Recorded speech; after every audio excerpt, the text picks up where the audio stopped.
and Joe Paskvan, who are going to give us their perspective on the taxation of oil. So, Joe, Robin, the floor is yours.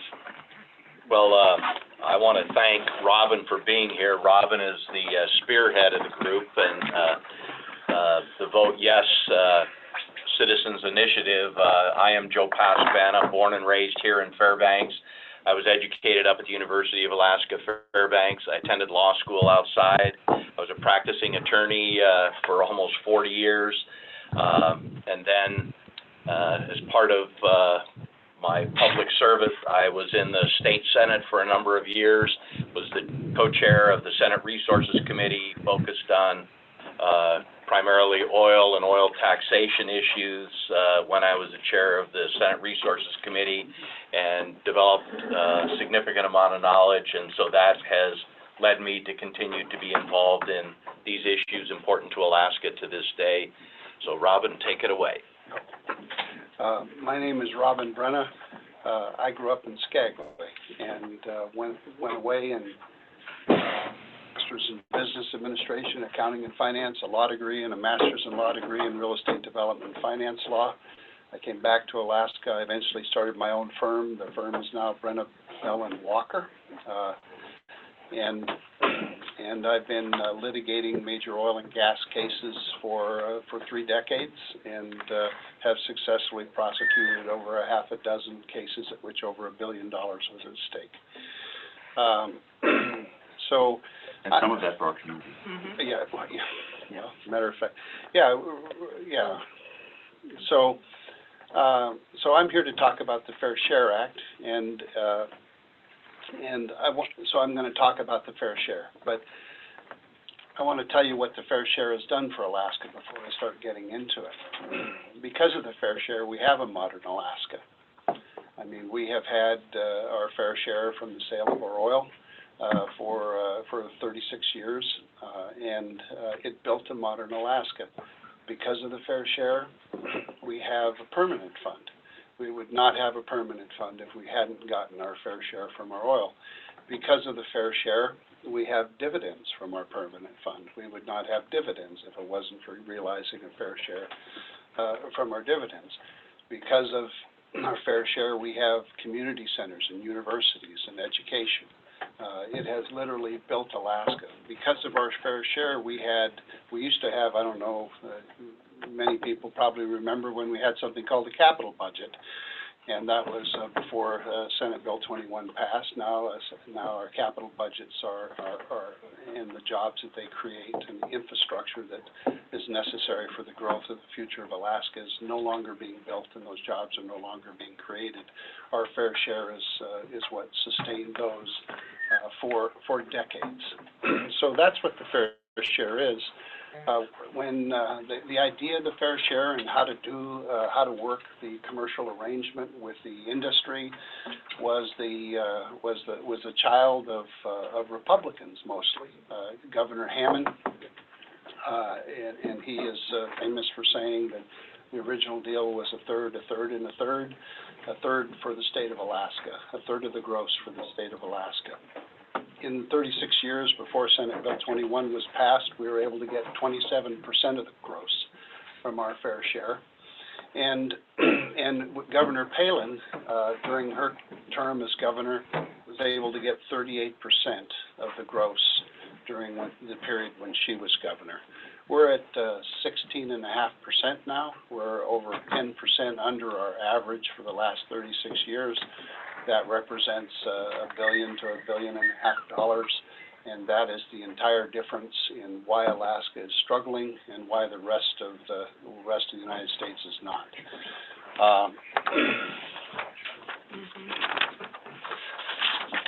If you take a look at major oil provinces, I mean, Texas is doing just fine. North Dakota has the lowest unemployment rate in the Union.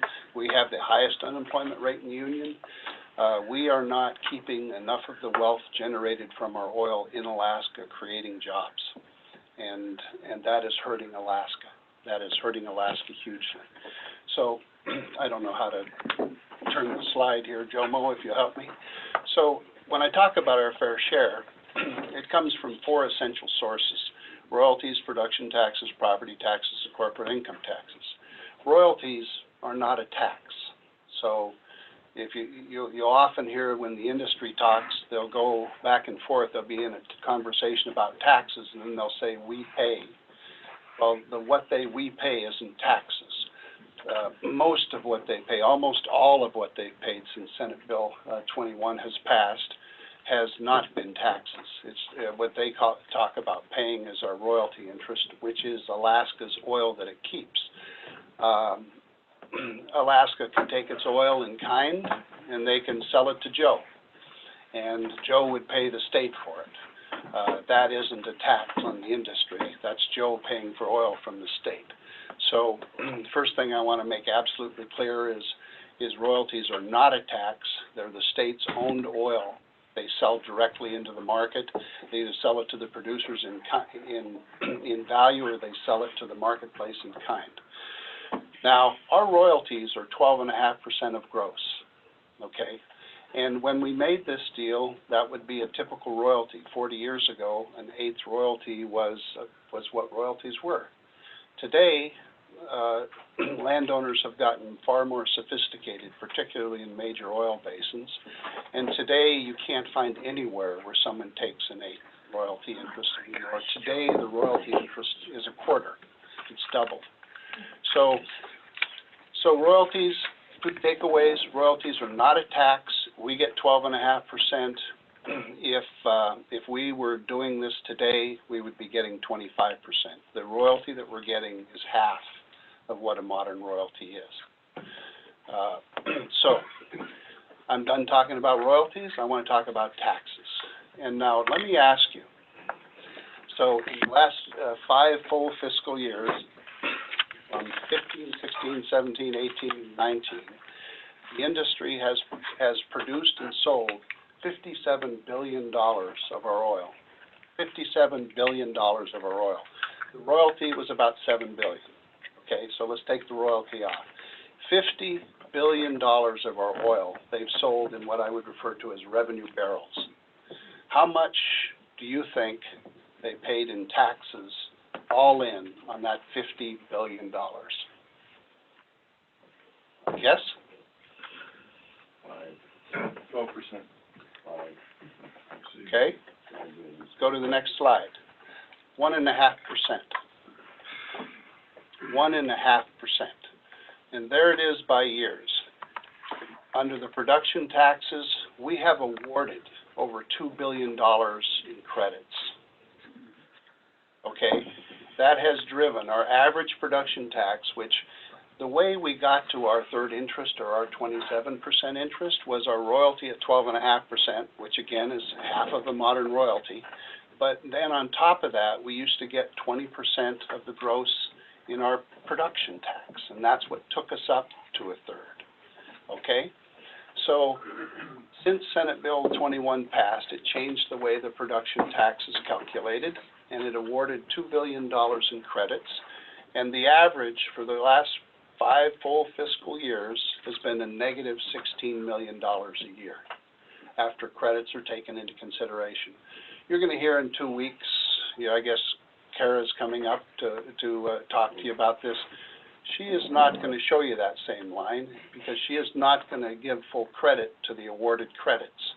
But if I get $700 million from you in a year and I owe you $400 million, that is a $300 million year. That's not a $700 million year. And so that's what my numbers reflect. They actually reflect the production taxes net of credits incurred in that year. So Is that paid also? no, some of them are not paid. In fact, we owe $740 million. In fact, we're having to go out to the market to borrow money in order to pay the production credits that have been incurred but aren't paid. So $750 million of that is still not paid at all. Okay, so it's negative $16 million. Property taxes, it's a struggle for me to include property taxes in a petroleum conversation because everybody here pays property taxes. So why should this be in this conversation?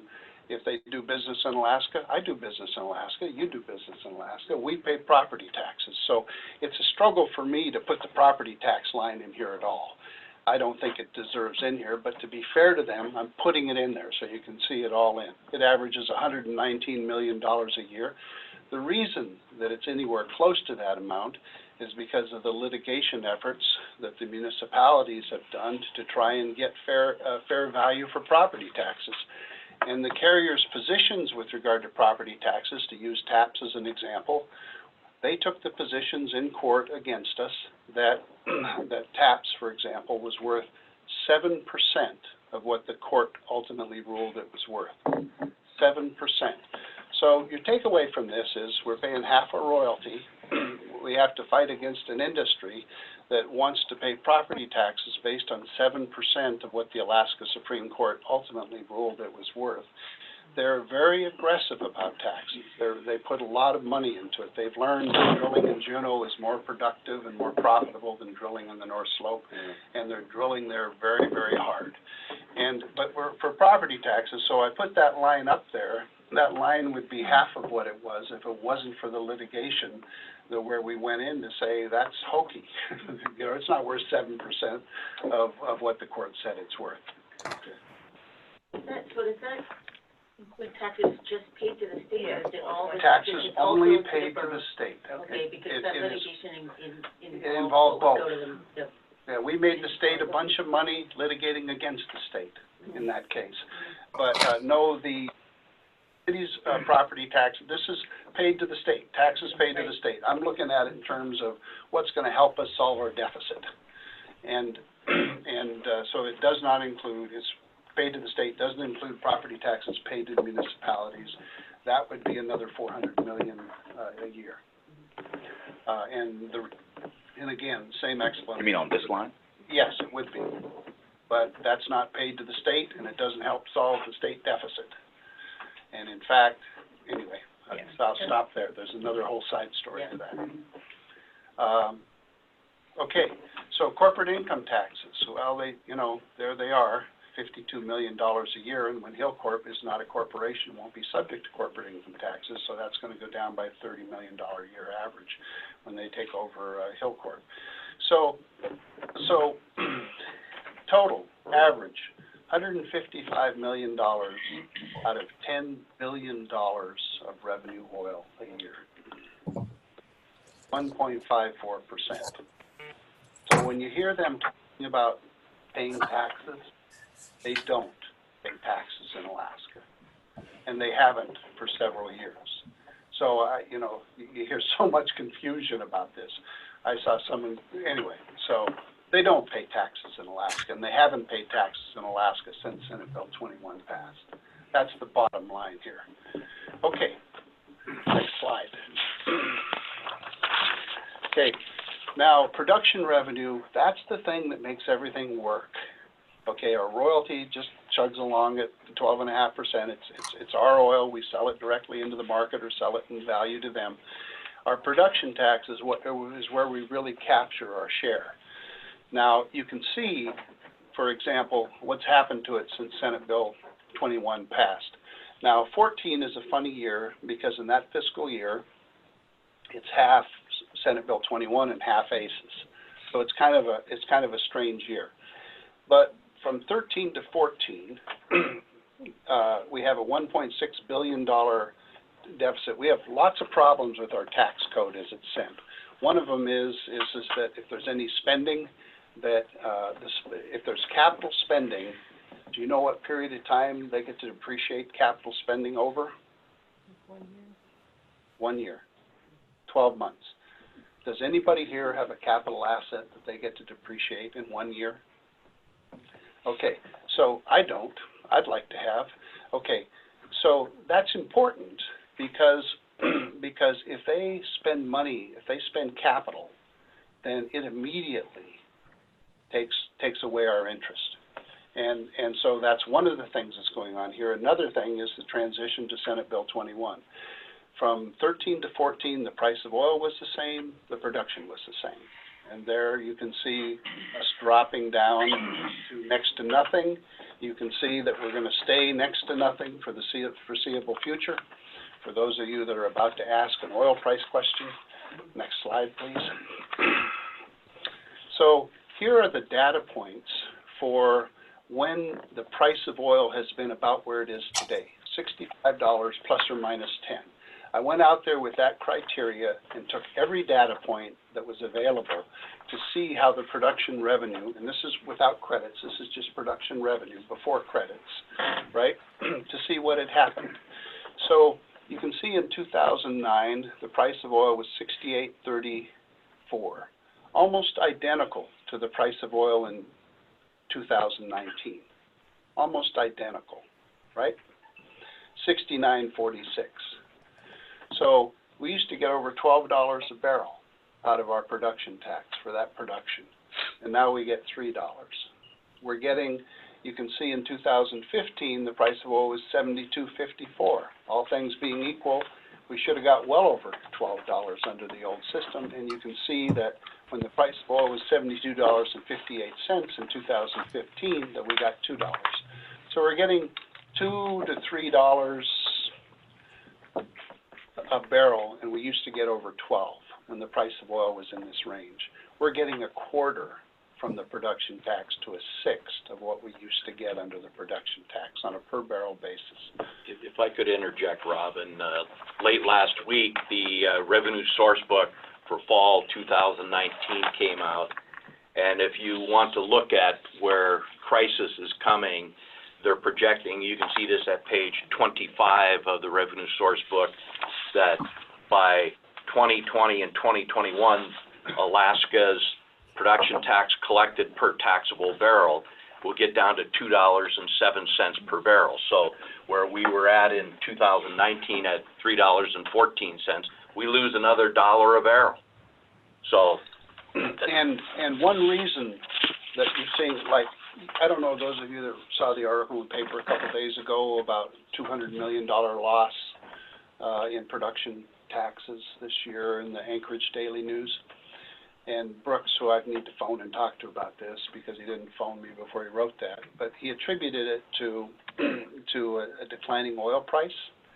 The actual oil price for 2019 was $6 higher than the year before. So that doesn't explain a $200 million loss when the price of oil goes up $6. Okay, so he was confusing projected prices with actual revenue impact prices. And then, so he wanted to talk about price and he wanted to talk about production. So what happened in the last year to revenue, before credits, again, we went from $741 million down to $587 million. So we dropped, $160 million. So, and we're going to continue to drop down to $2 a barrel. So what's really going on? A 4% decline doesn't explain a 30% decline in production revenue. What's going on right now is we're about to lose from 300 million to 400 million more. Our deficit's about to get 300 to 400 million more because of ConocoPhillips spend in NPRA.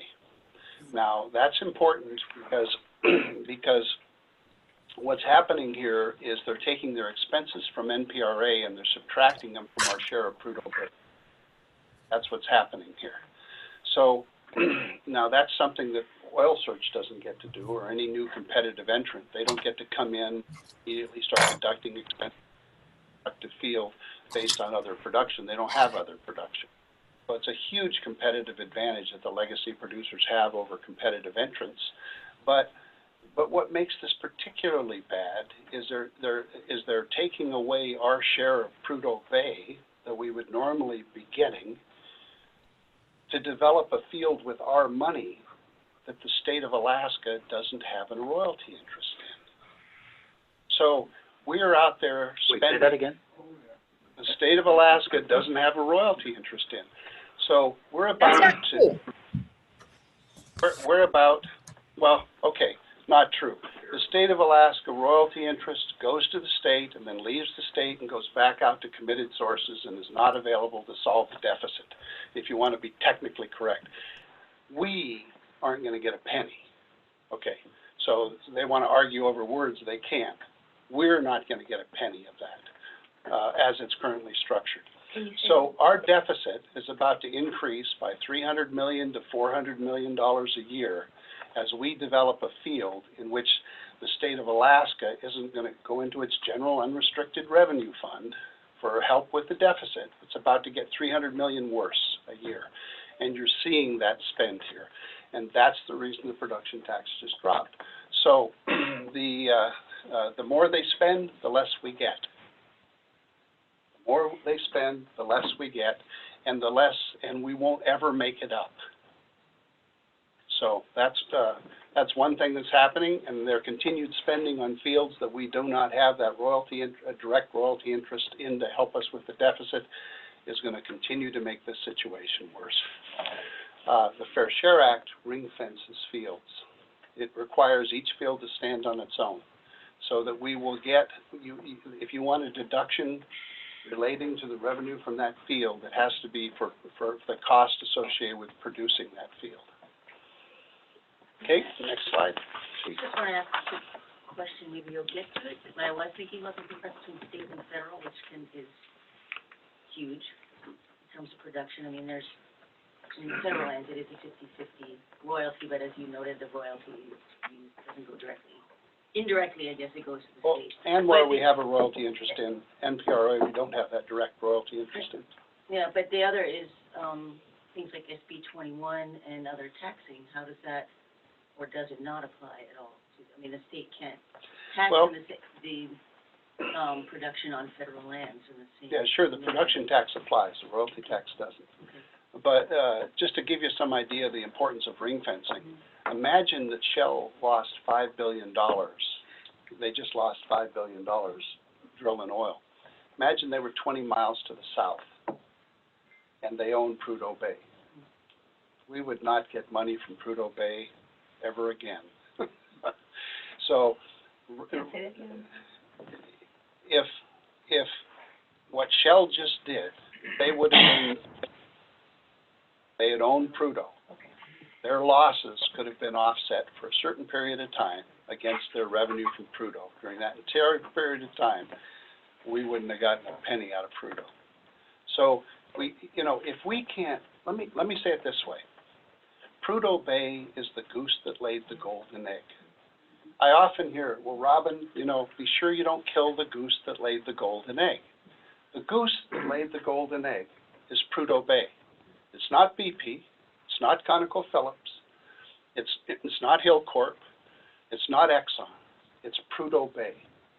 Prudhoe Bay is the goose that laid the golden egg. BP, Exxon, and ConocoPhillips are the people that are taking the golden eggs and leaving Alaska with them. So perfectly clear. Prudhoe Bay, spending before Senate Bill 21 was passed, $826 million of capital went into Prudhoe Bay the year before Senate Bill 21 passed. You want to take a guess at what it was in 2018? In Prudhoe Bay. In Prudhoe Bay. Capital spending in Prudhoe Bay. I mean, we're investing $1.5 billion to $2 billion a year of our tax revenues. What are we getting for it? So what are we getting in Prudhoe Bay? Because the Fair Share Act, keep in mind, only applies to the biggest and largest fields, Prudhoe, Caparic, and Alpine. These are fields that can afford to pay more. $210 million, 25% of the amount of capital that went into Prudhoe Bay before Senate Bill 21 passed. We're getting 25% of capital into Prudhoe Bay in 2018. So what happened is, Prudhoe Bay, it is our goose that lays the golden egg. We are giving Prudhoe Bay $740 million a year in credits. It is the largest, most profitable field in North America and perhaps the world. They are making close to $30 a barrel out of Prudhoe Bay. That is more than they can make in any other major province in the world. And almost twice as much as ConocoPhillips makes from the lower 48. if you take away nothing else from my conversation with you this morning, Alaskans cannot screw up Prudhoe Bay. We have to get Prudhoe right. And we could tax Prudhoe. Prudhoe's going to be in operation no matter what the tax level is. It's completely irrelevant. Like I said, it was developed when the price of oil was the equivalent of $27 today, and it's $69 last year. You could triple taxes on Prudhoe Bay and not impact its functioning at all, and because it is such a massive, profitable field. And to give you some idea of deals that are done in the rest of the world, I can see in just a second after this. So when BP went into Iraq, they took over one of the major fields there. It was producing at 900,000 barrels a day. You know how much profit they got for continuing to operate that field at 900,000 barrels a day? None. That's the deal they signed. They got $2 a barrel for every barrel they produced over 900,000 barrels a day. That's the deal that BP struck in Iraq. If we were Iraqi, then we would be giving $2 a barrel for Prudhoe instead of them taking 30.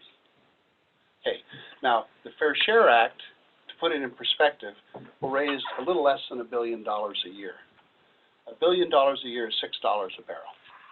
So to add that to here, if you add $6 a barrel to each of those, that 2 and those 2 3s, and then the 2 that's coming, that will be the effect of the Fair Share Act on the per barrel production.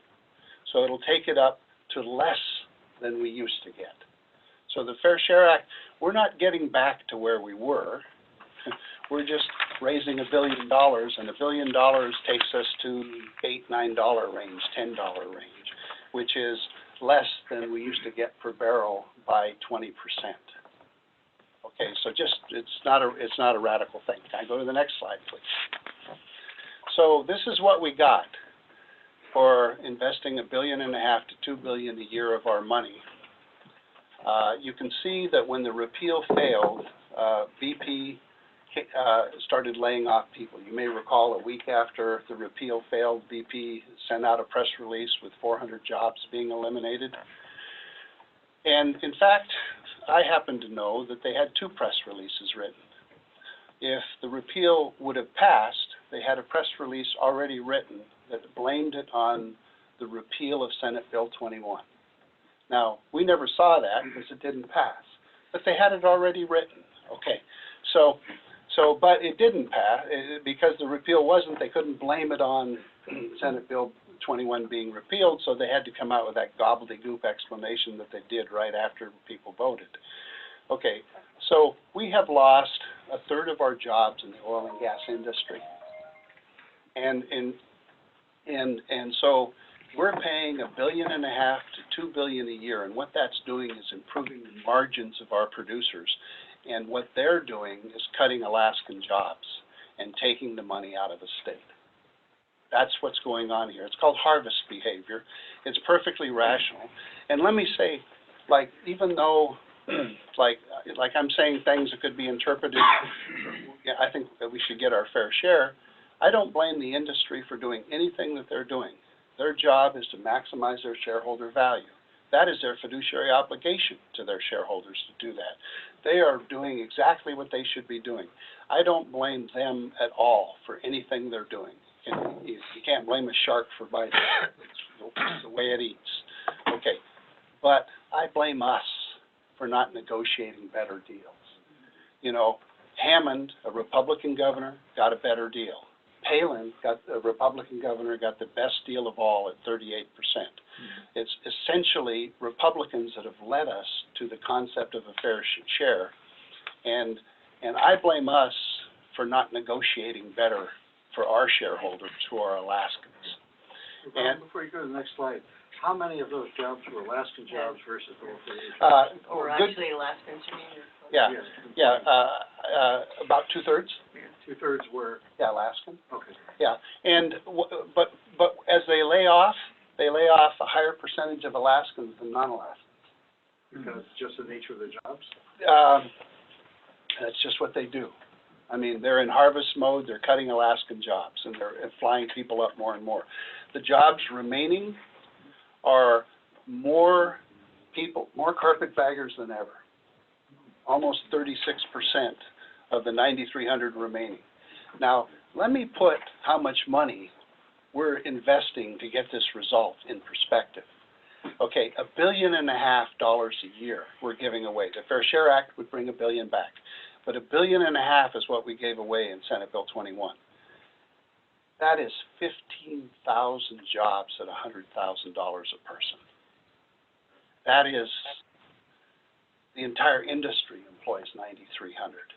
If we just kept our money in Alaska and we just handed it out on the street to the first 15,000 Alaskans, we would be in an economic boom right now. If you gave the $1.5 billion to Steve, and you said, Steve, you have to create 10,000 jobs a year for $100,000 a year, if we put this $1.5 billion up for bid, if we use the same investment standards that BP uses for our money, and I said, okay, Steve, outbid them. And Steve said, I'm going to bid 10,000 Alaskan jobs for 100,000. We would be in an economic boom, and he would be walking away with $500 million a year. This is a bad deal. We have negotiated like crap, and we have to do better than this. Okay, we're not getting anything. Our production is down, our jobs are down by 1/3, our remaining jobs are more and more by carpetbaggers, and we're still giving away our money investing in what? We are getting nothing of value that comes remotely close to what we're giving up. Nothing. And we need to figure it out. Next slide. And I think that's, to add to that, and the investments are in an area where we can never catch up.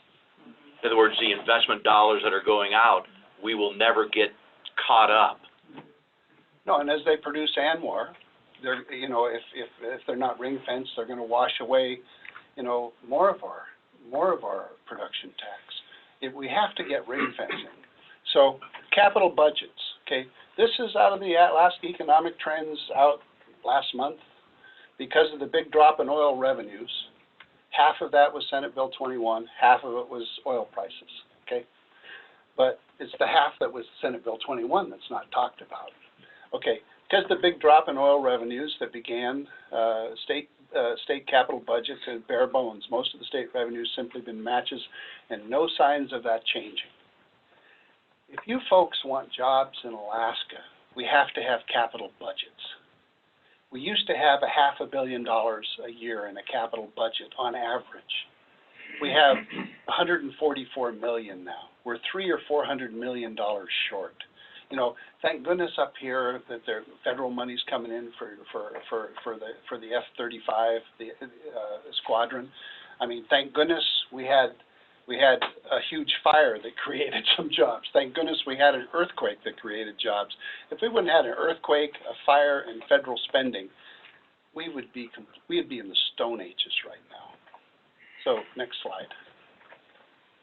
So, I've talked about how we're doing, and you guys know how we're doing. Let's talk about how ConocoPhillips is doing. They're our partner.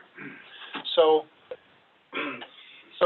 they made $1.8 billion in 2018, or $26 a barrel. Now that $26 would go down to about $20 under the Fair Share Act. That is more than they can make anywhere in the world that's a major oil province. You know, the profitability in Alaska from these major fields, the Fair Share Act doesn't apply to new and developing fields. It's only these major fields that have had over 400 million barrels produced, and are still producing over 40,000 barrels a day. So $26 a barrel is what they're making, and we're asking for $6 back, okay? Their dividends, $1.4 billion. They've increased their dividends 3 times since 2018, 38% increase in 2019. Stock repurchase programs, $3 billion of stock, 45 million shares. They bought back in 18. They authorized in 18 another $9 billion more in stock repurchases. debt, $4.7 billion, paid off their debt 18 months ahead of schedule, upgrade by every major rating agency. Okay, I don't know if you're getting these big fancy ads about the North Slope Renaissance. I am. The North Slope, they're in a renaissance. Are we? Are we in a renaissance? Are you kidding me? So the problem here is they're in a renaissance, and we're scraping along at the bottom of a recession. There isn't a balance here anymore. We're not negotiating good deals for ourselves. I don't begrudge them making money. I begrudge us not getting our fair share of it. It's our oil, it's our land. Prudhoe, Capark, Alpine, our land, our oil. And we're getting a 1.5% tax on $50 billion of revenues that they've generated. And people are concerned. Okay, next slide. Okay, I want to compare ConocoPhillips. I use ConocoPhillips because they're the only people we have information on, right? Let me say, the Fair Share Act requires transparency so that tax returns and supporting schedules on the 3 largest fields will be a matter of public record. We will not have to make oil policy in ignorance anymore. We will know how the producers in each field is actually doing. There's some good businessmen in this room. I know there's good businessmen. I've worked with you guys, and sometimes against you and sometimes with you, but I know that you're good businessmen. So we just have to get a better deal from this. So let's take a look at this. So they produced a little more from the lower 48. We actually outproduced them 2 of these 3 years, but then they put a bunch of money in the lower 48, increased their production. We get a little more for our oil than they get of their oil. So these kind of offset. Production and price kind of offset, just for the purposes of just looking at this, eyeballing it. So where are they investing their money? $6.5 billion down south, $3 billion up here. Where they're making their money? They lost $2.9 billion in the lower 48. They made $3.6 billion in Alaska. Okay, what in the world is going on here? Our tax structure transfers the risk of low oil prices to us and shrinks our share while it allows them to keep profit. Okay, good businessmen, when do you ever take responsibility for something in a commercial contract that you don't have control of? If you're going to be responsible for it, you have to have control of it. We're taking the responsibility for low oil prices, and we don't have any control over it at all. In fact, they can jack up our loss by, they can spend $1 billion on a drilling rig, fly up a crew from the lower 48 to put it in place. We didn't get a single job out of the deal, and they can reduce our taxes by $1 billion capital spend in a year. And we're spent $300 or $400 million supporting that. That's the way the structure works now. That's ridiculous. Okay, so if you want to know, and my legal assistant tells me not to say it this way, but I just can't help myself. But if you want to know, like, how much more sophisticated landowners are in the lower 48, or I would say how much stupider we are. I mean, let's just call it what it is. Pretty much identical situations. They're spending 2.5 times more capital in the lower 48, and see that $2.9 billion they lost and $3.6 billion they made. If you add those two together, that's how much dumber we are than the landowners in the lower 48 during periods of low oil prices.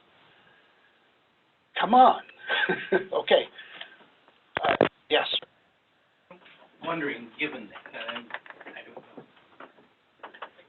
why would BP be selling, and why would ConocoPhillips not be investing more in Alaska? I don't get it. Well, given what you're saying, they should be spending more and they're spending less. Okay. First, if it had anything to do with oil taxes, we'd be overrun with new producers because we're giving away our oil. Right. Okay.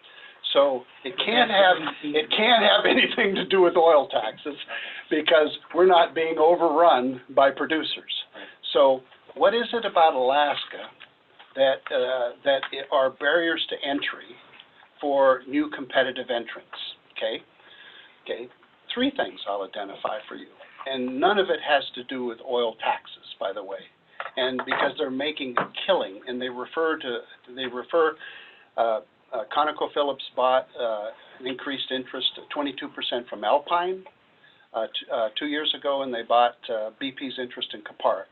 And in their annual report last year, they refer to that to adding to their low cost of legacy supply. So that's the way they refer to it. I can show you the language if you want to see it afterwards. So it's not because we're high cost, and it's not because we're charging taxes because we're giving our oil away, and it's not because of our royalty, because our royalty is half of a modern royalty. Okay, so all of those things are what it's not about. So what is it about? I would say 3 things. Market control by 3 majors of legacy infrastructure. You have Brooks Range right next to the Kuparuk field facilities. They've been negotiating for 5 years to try and get access to the Kuparuk field facility on commercial terms from ConocoPhillips and haven't been able to get it. Okay, you want competition? What's best for us is open and transparent competition in Alaska for the development of our resource. And when you allow legacy producers to dominate the infrastructure and extract monopoly rents from competitive entrants, you discourage competitive entry. And so that's hugely going on. There's been a couple bills that have tried to say open up the field facilities on the North Slope under commercially reasonable terms. We had a charter agreement where they said that they would open field facilities under commercially reasonable terms. That expired. They are not opening field facilities under commercially reasonable terms. If you and I went on the North Slope and found the best well in the North Slope, we would have to find a way, we'd have to duplicate unnecessarily infrastructure that's in place, that's underutilized. So we'd have to build lines, we'd have to build separate ice roads, we'd have to build separators, we'd have to build field facilities, or we'd have to reach a commercial accommodation with somebody. So we would give away a huge, you remember Conoco when they left Milne Point and left Alaska? And they said, we can't make money at Milne Point because TAPS gets all the money. Okay, and they left, and they didn't come back till they owned part of TAPS. Okay, so we need to let competitive entrants use the infrastructure that's in place under commercially reasonable terms. And there's 2 ways. I'm a free market guy when it works, but the free market isn't working because there's no competition. So Brooks Range doesn't have anybody else to negotiate with but ConocoPhillips facilities right next to them. So ConocoPhillips is asking for monopoly rents from them and terms. And so they haven't been able to figure out how to get into that facility for 5 years. Do you know what a 5-year delay in a commercial negotiation does to the net present value of your project? It kills it. So number 1 is we have to give them a way to use the infrastructure that is part of Alaska if they're going to come into Alaska. And right now, all they do is they sit here, and I've represented people, lots of this stuff I can't talk about, but there are not environmental provisions that are commercially reasonable, and there are not price provisions that are commercially reasonable that are being demanded from new competitive entrants. So, number 1, you want an open basin, you got to take it away from the people who have it in a death grip now, and you have to open it up for field facilities. Our telephone rates went down in Alaska because GCI got to use ACS's switches under commercially reasonable terms. That's how you introduce competition in a market that's closed. So number 1, we're never going to have there's competitive entrants going into all these kinds of fields, not here because it's too hard to get in. It's not the cost, it's competitive entry, okay? That's one thing. The second thing is comparative advantage that the legacy producers have by the non-ring-fenced advantage. Why should it be that we're developing fields right next to each other, you're deducting your expenses from day 1, and I got to wait 8 years to deduct mine because I'm a new competitive entrant? That's not commercially reasonable balance in a marketplace. So we have to, and look at what the legislature did when we wanted to reform credits. We went down to Juneau, and what did they do? They eliminated paid credits because they didn't want to pay them anymore. So they eliminated them and quit paying them, and now we're going to borrow money to pay them. Okay, well, those paid credits, the reason that they were paid credits is because the major producers just deduct their credits from their revenue source. So they don't need paid credits. So we eliminated the credits from everybody that needed them, and we let Prudhoe Bay keep getting $8 a barrel that didn't need a penny of it to $740 million we're giving in massive tax subsidies into Prudhoe Bay and $8 a barrel credit for it produced. So that's what happens in Alaska. You go down to the legislature and the new guys get thrown under the bus, and the guys that sit there that don't need it just get to feed more. And that's what happened. So, so competitive balance from our tax policies, access under commercially reasonable terms and conditions to the field facilities necessary for a competitive entrant to actually make it. And then there's one more component of why we don't have competition up here like we should. And that is the state does a very poor job with regard to permitting projects. You know, when Anadarko left Alaska, and I asked them why, they said, well, Robin, it's not a core asset for us because our core assets are identified as assets that we operate, and we're not an operator in Alpine. So, okay, that's a business decision. Nothing wrong with that. Okay, then the second thing that they said is, and you know what? I can get to first oil in the Gulf, 5,000 feet under the ocean floor, in 3 to 3.5 years.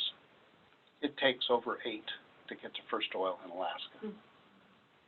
Now, I'm just going to talk about net present value for those of you that aren't intimate with it.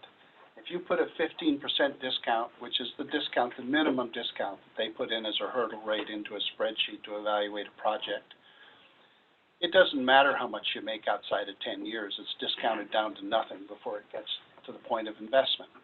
Okay, so after 10 years doesn't matter. Okay, if you don't get to first oil till 8 years, okay, and that project's competing with projects that can get to it in 3 years? I mean, so we need, like Wyoming has a program that's taken over federal permitting on a trial basis. We should be doing that. We should have one-shot permitting. We should have laws in place that have deadlines associated with them.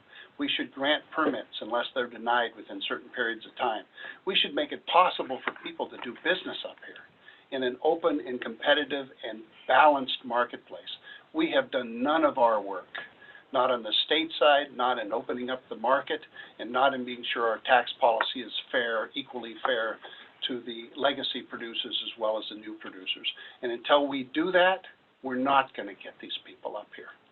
And if we do that, and so, you know, they want to scare you with, you know, well, if everything's so good, you know, why aren't there more people up here? Well, it can't be because of our tax policy, because we're giving away our oil now and they're not here.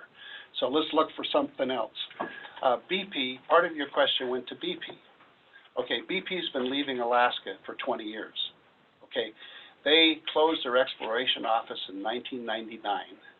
And they announced, and they went into they said that they were going, the Petroleum News article referred to them going into harvest mode in Alaska, and it's exactly what they did. For the last 20 years, BP hasn't identified the oil resources in Alaska as one of their core assets that was involved in their future. Remember when they had the big spill in the Gulf, and they tried to sell all their Alaskan assets to Apache? It's because their balance sheet got all out of whack. And so we are not BP's future. We haven't been BP's future for 20 years. They finally found an exit strategy. They've been trying to leave for 20 years. So BP leaving, and if you look at that, like, yeah, BP left, but somebody bought them.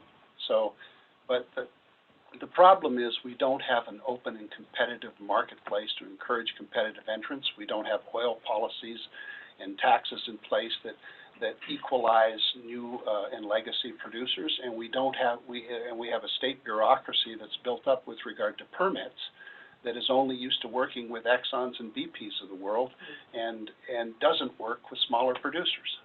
So, does that answer your question? Okay. Okay. Just so you know, gentlemen, and we can stay as late as I believe we need to, but it is approaching 9 o'clock. Okay, Lem, that's his way of telling me hurry up. Okay, next slide, please.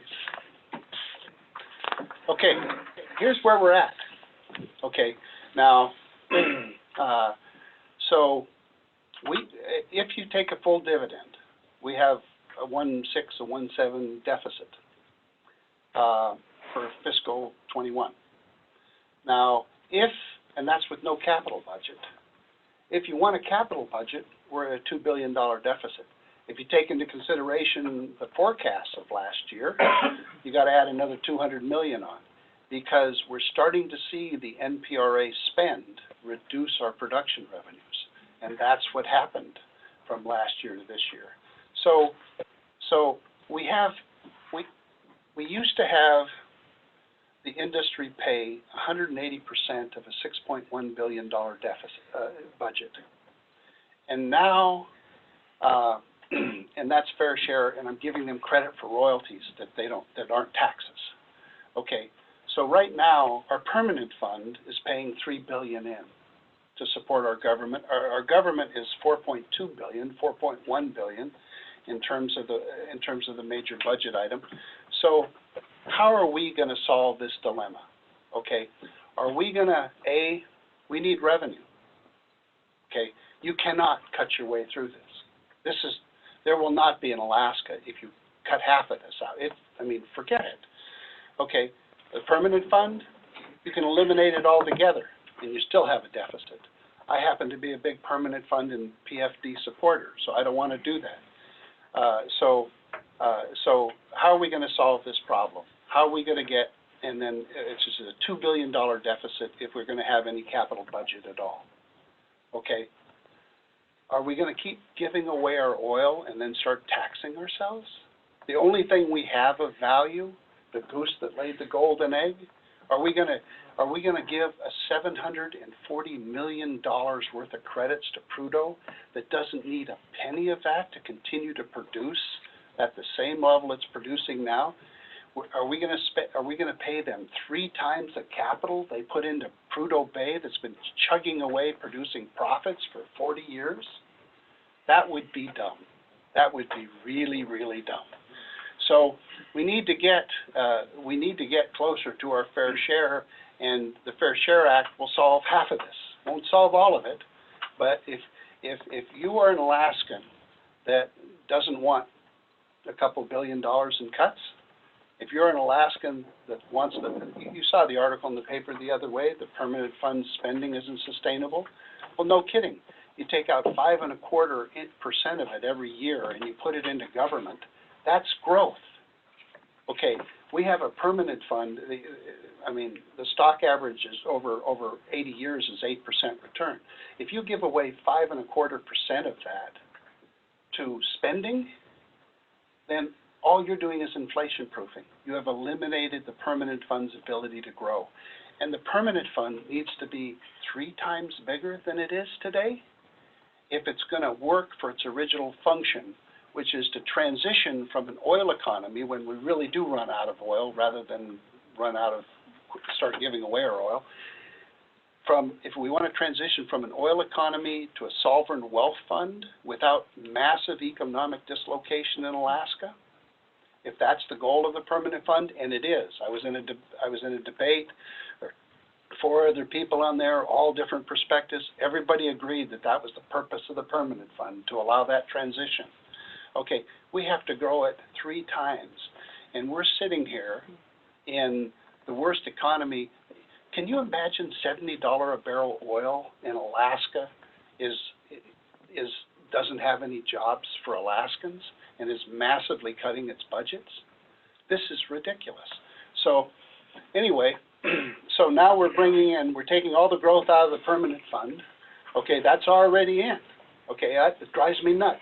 If we're gonna, it should be 2% or 3% coming from the permanent fund.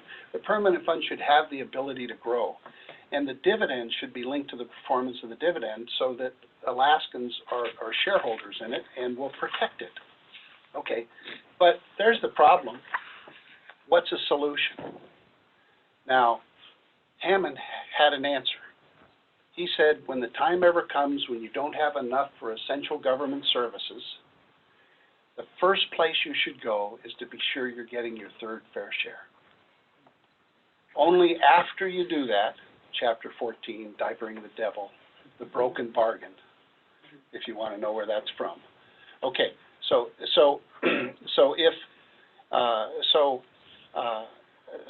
he said you should go there first before considering a sales tax or an income tax or any other broad-based tax. Now, why would he say that? He says that because we already have something of value, our natural resources. And when the state was created, 103 million acres were given, and it was supposed to sustain the state based on Alaskans getting a share of those natural resource wealth. Okay, well, so why should we give away our oil and money that's leaving the state for the privilege of taxing ourselves more? So when you hear people out there coming up, we need a revenue source, Brad Keithley, who I've never quoted in any of these in my life, has said the question isn't whether we need revenue, the question is from where. Hammond told us where from. We're getting 16.5% share today. Palin had 38. We're at $70 a barrel oil. Okay, next. Actually, I moved forward. Oh, okay, thank you. So, here's our idea. First, increase the taxes from nothing to something. How's that for a radical concept? Okay, and only from the 3 largest fields. We're not trying to hurt new and developing fields. This doesn't hurt Oil Search. When I met with Oil Search, I met with 5 guys for 3 hours. And they were concerned about uncertainty, and I said, look, you're coming into all this political risk in Alaska, right?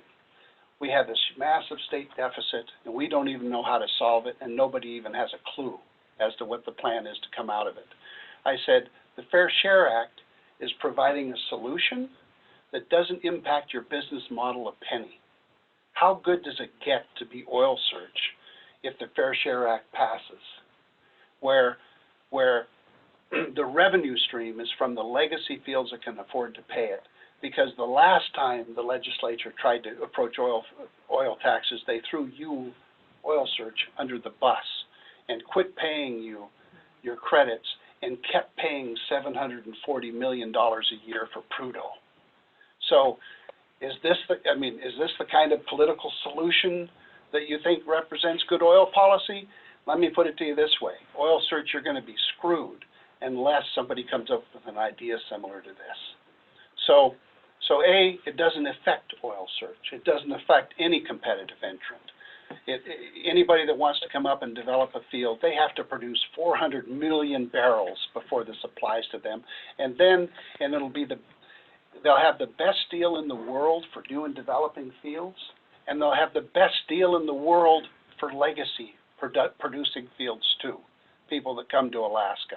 So when they do get their 400 million barrels, they should be taxed. They should pay our fair share then. So if somebody disagrees with that policy, just raise your hand and tell me why, because that's a good policy. Raises $1 billion a year. Okay, well, we gave away $1.5 billion. We're asking for $1 billion back, $6 a barrel. They're making massive profits. They're having a renaissance. They're doing great. We're not getting our share. So that's the lowest end of the balance. I think based on current projections, it'd be $850 million actually next fiscal year. But it was 1.1 based on the actuals for 18. Requires deductions related to the field. What a radical thought that they can't reduce our share from Prudhoe Bay for expenses completely unrelated to Prudhoe Bay. Now tell me what's wrong with that, or support it. Okay, and it permits Alaskans to have transparency. I started calling out the businessmen in the room a minute ago, Does any of them want to negotiate with me out of complete ignorance as to how the commercial deal is working out for me or for us? I mean, would you do that? Have you ever done that in your life? We are doing that every day. We have to know how our fields are doing. It's complete BS that Alaskans who own the oil and own the land do not know how their major producers are doing and how our major fields are doing. And so if this passes, it will be a matter of public record. So we can sit down at the table and negotiate going forward oil policies with an industry based on real information that our legislatures can actually know. Now, if somebody disagrees with that idea and wants to continue to argue in ignorance, then raise your hand and make your argument, because I haven't heard one. Jomo, why did I not guess? Now, I do have to ask Robin, because we had a little bit of this conversation regarding the Hillcorp BP deal. Is it that Alaskans truly don't know, i.e. that there's no information provided to anyone in the state, even under confidentiality? Or is it just that we, John Q. citizens, don't have access to this information? Well, I wonder if these, So- ConocoPhillips gives a lot of very public information. It seems that Exxon and BP have been allowed to keep a lot of things under the vest, under the veil. they don't have any reporting requirements at all. So you have to ferret it out of their what's that? And that's not coming to the state regulators? That's really. That Yeah. was my concern. Are you talking about the state people that should be in charge of it, or general public access to it? First, I'm talking about a couple thoughts. First of all, the industry's spending tens of millions of dollars selling us the proposition that we'll be better off if we take less for our oil. And they've actually been successful. Okay? They've actually been successful. So does anybody here believe that our political system hasn't been co-opted by these tens of millions of dollars? Because we are getting less of a share today than when Bill Allen was bringing people to his room in Juneau and bribing them. Okay, that's how much less we're getting. Okay, so with regard to transparency, I do not believe the legislature works with regard to oil policy, period. Some people have said, well, you shouldn't be doing it, Robin. You should leave it to these capable legislators. Okay. Well, he smiled. Well, yeah. Well, so do I. I mean, they had their shot. They threw the new guys under the bus, eliminated credits from everybody that needed it, and kept pumping $750 million into Prudhoe Bay that didn't need a penny of it. So that was their big shot the last time they went. So I believe that Bill Walker tried to move an oil bill, couldn't. You couldn't get it by, you can't get an oil tax bill by the Senate. They wouldn't even be talking about him if it wasn't for this initiative. So I believe our political system is completely co-opted by massive industry spending and no longer works to protect our interest. And you think I got nothing better to do than go around and talk to Alaskans about we need to negotiate a better deal than giving away our oil? I mean, they are contacting my clients and asking why I would continue to represent an oil client given my position. Okay, so I'm not up here, I'm up here because above all else, I'm an Alaskan. And I've had a good run, I've made a good living, and so I'm trying to help. I wouldn't be doing this if the legislature could do its job, so it can't. So the answer to your question about who gets it, nobody that makes a decision gets it.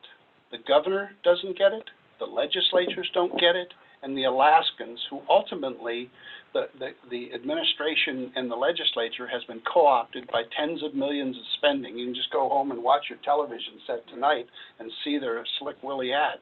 Okay, and I don't blame them for doing what they're doing. It's working. They spent $30 million and they made about $6 billion so far. So that's a pretty good investment. But in terms of who needs to know, it's the people that are going to decide. You own, it's your land. The Constitution says that the resource is to be developed to the people's maximum benefit. That's you. So my position is that it doesn't do any, it's just a bunch of technocrats that get access to it now. None of the policymakers, the legislature or the governor don't get it now, and none of the people who own the oil get it now. So my position is, with regard to these major legacy fields, that there is no possibility of competitive risk or harm. Do you think there's any possibility for someone to come in and compete at Prudhoe? The leases have been taken for 40 years now. There's no competitive risk at all for sharing Prudhoe or Caparic or Alpine with us. And so I think that everybody should have access to the information, because everybody is a decision maker in a democracy. Sir? Is there a bill, or where's this going? We sign a petition, and has the legislature come up with a bill or anything? So the legislature, no, they can't come up with a bill. They haven't come up with a bill, and the bills they come up with make it worse rather than better, and that's been the experience for the last 10 years. Okay, so that's the short answer. But we are producing now a bill that would, so if this initiative passes, and if you think that the people should vote on it, you don't even have to agree with me. You can disagree with everything I said. Alaska should stay ignorant, that we should hurt the little guys when we increase our taxes, that the industry's overtaxed at 1.5%. Okay, you can disagree with everything I say, but do you think Alaskans ought to have a vote on it? And it's long overdue. And so you're going to see people gathering signatures. Joe has signature books up here. Sign it and get us on the ballot, and let's have the debate about whether or not this should pass. Now, the legislature has the option. We have to have our signatures in before the legislature starts by the January 21st if we want to have it on the next election cycle. We need your help to get signatures. We need everybody's help to get signatures. And if you're an Alaskan that wants to get less for our oil or doesn't want to get our fair share, I don't understand how you're thinking about things. But even if you think Alaskans should have the conversation, support us getting on the ballot. And then when we're on the ballot, you'll see we are producing a bill with legislators favorable to us that will mirror our initiative, because the legislature has the option of taking us off the ballot by passing a substantially similar bill. Substantially similar is a very rigid. Anyway, one of the only additional points that hasn't been met yet is the argument of oil tax stability. And in my mind, stability exists and only will continue to exist if the deal is fair to both sides. Under the current SB 21, the deal is not fair to Alaska, and the beauty of the Fair Share Act is that it does move Alaska towards stability, which is a deal fair to us. And so I think that oil tax stability argument just washes away when you ask the question, is the deal fair to Alaska? And again, we may have a debate about what is Alaska's fair share, but I would hope that every Alaskan would say that Alaska should get its fair share. And if we do get our fair share, then we will have a stable oil tax structure. Yeah, and one argument the industry uses is, well, you're going to raise our taxes and we're not going to invest, right? Okay, you know that in the last decade, do you know what the 3 lowest levels of capital investment in Alaska have been? The 3 lowest years? The last 3. We aren't. Just hold on. You asked if some people would raise their hands, and so I will raise mine. Okay, go. I've heard you say that production has declined. That's not correct. And so it causes me to question the rest of your facts and information. Okay, So production. 2019, 496.9 barrels off the slope, 511.8, the lowest production level in a decade. Production has declined. It declined 4% from 2018 to 2019. It declined 4%. I get my information from the state of Alaska, what is it, Neil Fleet, I guess. Here it is. He gave me the production schedule. There it and is. showed the Take a chart. look at it. No, but the change in the decline rate has been significant. And so it just seems that you need to acknowledge that there is a changing dynamic here in the industry that is relevant to Alaska. And the jobs, the stuff that's going on in terms of development on the slope now is impressive. Now, I understand that it moves differently economically, you know, and whether it's on federal land, state, and those are all relevant discussions. But you can't deny the fact that there is a significant investment that's game-changing for Alaska. We're no longer in a recession. So those things, you gotta acknowledge that in order to bring any credit to the rest of your discussion. I don't acknowledge a single one of your facts. So let's just go through them. First, you're just wrong about production, and here's the production. The decline rate went down 4% last year. But let me tell you something, like 10 years ago, I went to the legislature. I have litigated the decline rate in the North Slope 17 times. I've won every time against state forecasting, okay? And we put our experts together and showed exactly what happens, which is what happens in major fields, is you get a big spike in production early, and then it flattens out, and then it reaches a balance point, and then it flattens out and flattens out for decades.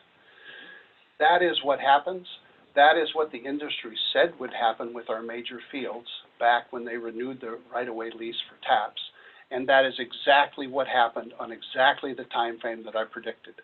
We are exactly where I predicted we would be, regardless of whether we pass Senate Bill 21 or not.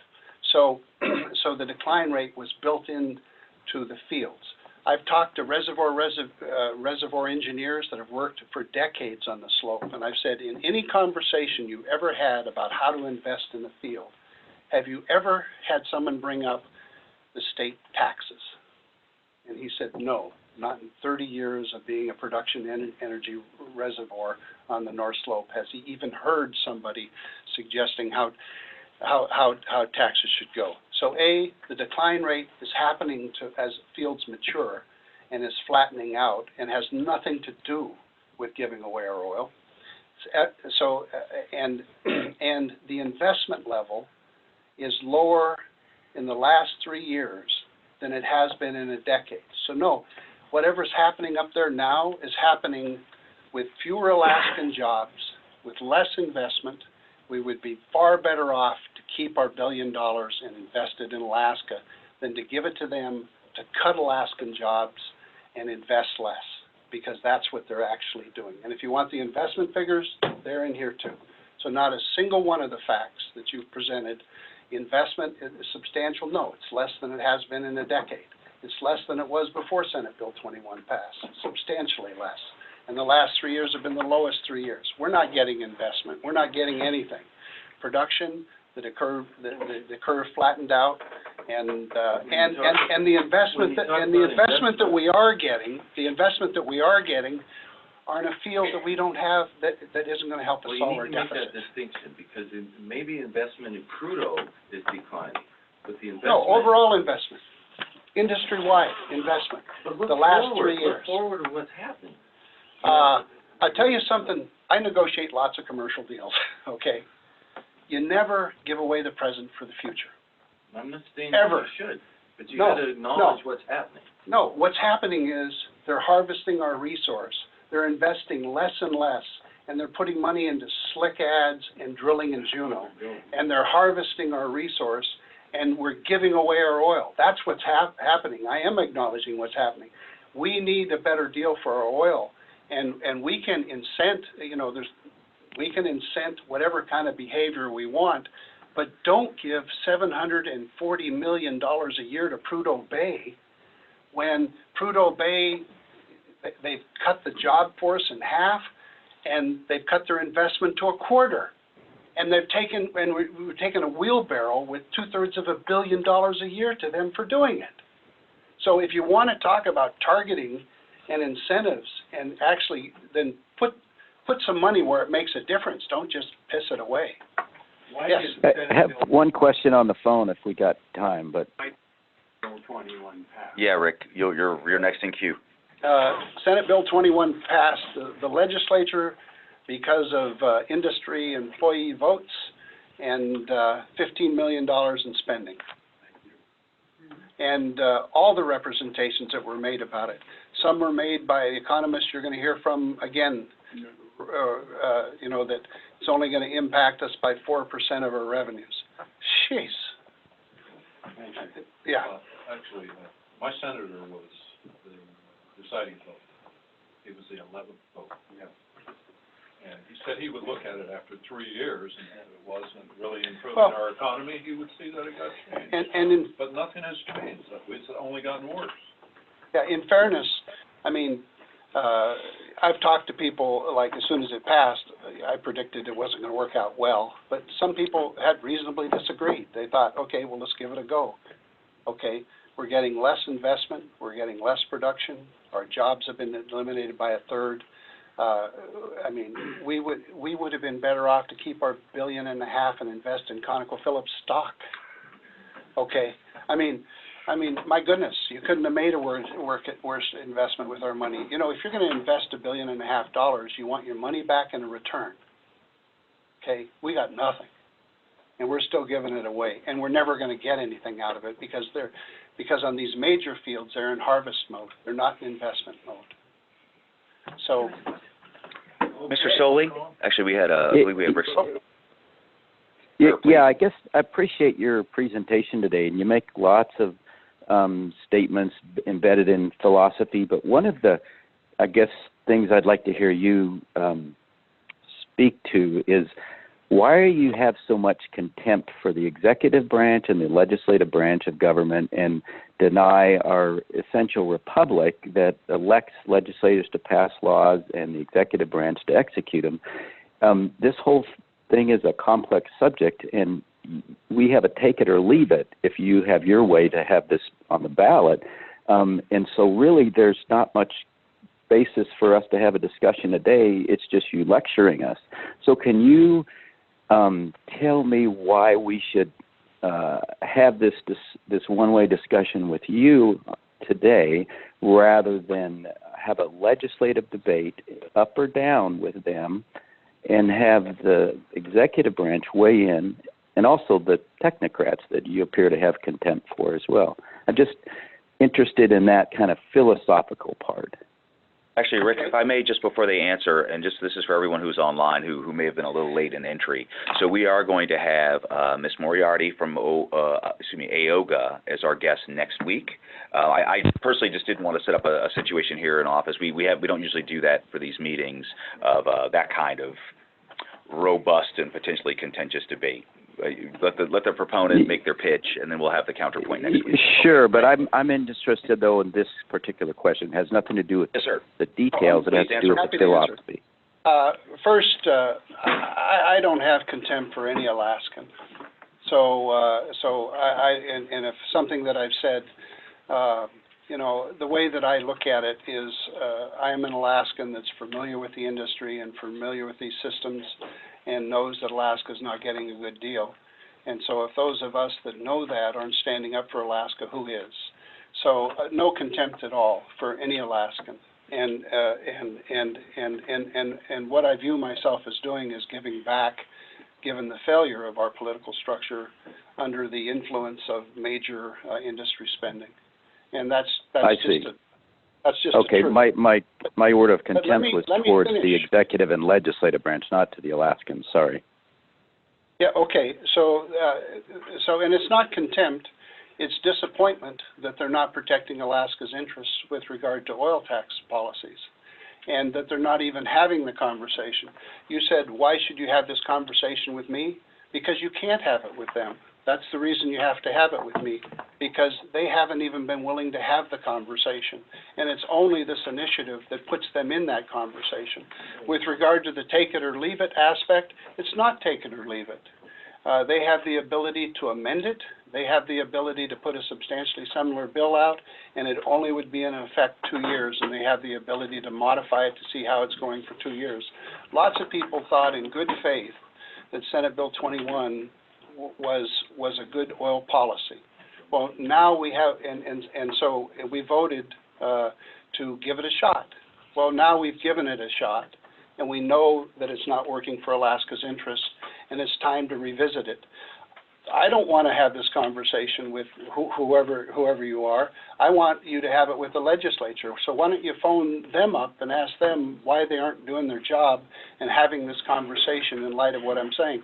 They've invited me down there. I've spoken with them a couple times, the legislative committees on oil tax policies and how they're not working.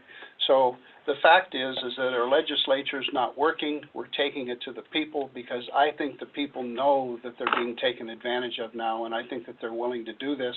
This policy allows us to have transparency going forward so we can actually know how people are doing when we negotiate our deals. It only impacts the large fields that shouldn't have these credits, massive subsidies to them. And it only raises $1 billion, which isn't as much as Senate Bill 21 took away. It won't even take us to our average over the last 30 years. It's a reasoned, capable response, and it permits ring fencing so that our fields that are producing are actually paying our share rather than being washed out by the next deal that we don't even have a direct interest in. So if I wish somebody at some point would argue with me over the policies that I'm suggesting, rather than criticize my tone or my intention. Tax ad hominem, don't get to the issues. So if you disagree with any of those policies, then have the conversation with me. But this is just the start of a long conversation. And I think that you're not going to have this conversation at all, and what's broken is going to just continue to be broken unless Alaskans step forward. And I would ask the people to step forward and support getting this on the ballot so that we can have this conversation, to force our legislators to have this conversation, because I would much prefer that they have it too. Good luck. Rob, I want to ask you a question, just real quick. Do you see any benefit to these companies in having a stable Alaska economy? Absolutely, particularly the new competitive entrants. Okay. And when you talk about stability, most of the suggested changes to the oil policy have been by the industry chipping away at our share. So the person that's ahead always talks about stability. But I don't know, most people in here are probably married. Is that a stable relationship if it's not a fair balance? Don't go there. Comparison. I mean, I can tell you mine isn't. So you don't have stability in any relationship, a commercial relationship.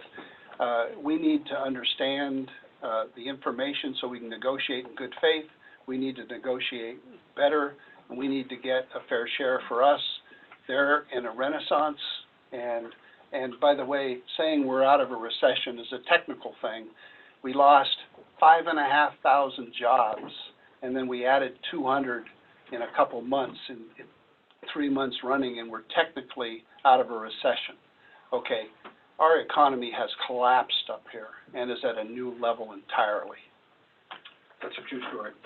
Okay, well, Robin, Joe, thank you for your time, thank you for your information, we appreciate you, Robin, we appreciate you coming to Fairbanks. Joe, we always appreciate you being here. Did you bring a petition we could sign? I can get that to you. I'll have it Monday, and there's Pens. and there's also up at UAF from 10 to 4 today at UAF Wood Center, Monday, Wednesday, Friday of this week. There is someone full-time staffing a booth up at the UAF Wood Center with a signature booklet, and I do have a signature booklet. I just didn't bring it here this morning. I apologize. Ed's got one. Oh, there we go. Ed's got one. There we go. Jim, if I may, before we officially end, Yeah, just go ahead. thank you, Mr. It's nap time. Just for the good of the order. Again, next week we will have the counterpoint to this discussion. For anyone who would like a copy of the presentation, everyone who's on the distribution list knows we post these videos to YouTube, so they're archived so that it can be reaccessed. I see a lot of phone numbers online. If you will email me, jstewart@investfairbanks.com. If you're not already on the Bloomerang distribution list, I'll directly send you the link to the YouTube video or any information that I have. And then finally, I see that next week will actually be our last presentation for the year. I saw, looking at the calendar, that the following Tuesday is Christmas Eve, and the Tuesday after that is New Year's Eve. And so that'll be our last presentation. So in case I don't get to tell everybody happy holidays coming out of our next meeting, it's been a great year. Thanks, everybody, and happy holidays. The best to you and yours. Thank you.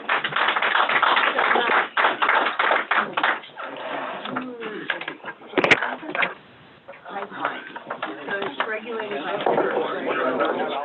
Perk and the How do you do it?